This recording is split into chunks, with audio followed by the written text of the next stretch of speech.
ఇదేటమ్మా బాబు ఇది ఎలాగుంది దోశ తెస్తానని చెప్పి ఏదో పట్టుకొచ్చేటీడు దోశనే బాబు తిను అని మావాడు అంటాడు.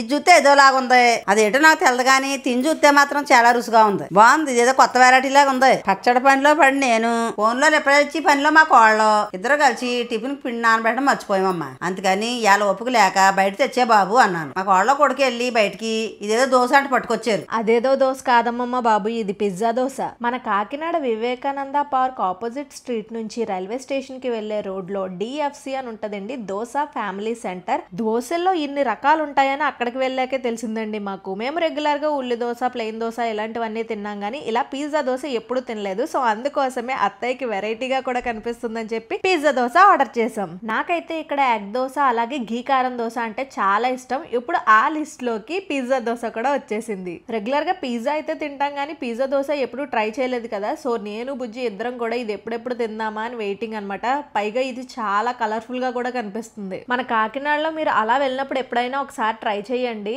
కానీ టైం అయితే పడుతుందండి. ఎందుకంటారా, వీళ్ళ దగ్గర క్రౌడ్ చాలా ఉంటారు. ఎందుకంటే ఇన్ని రకాల దోశలు వేస్తున్నప్పుడు ఉండరా మరి చెప్పండి. మా అత్తయ్య అయితే ఈ పిజ్జా దోశతో ఫుల్ గా సాటిస్ఫై అయిపోయారు.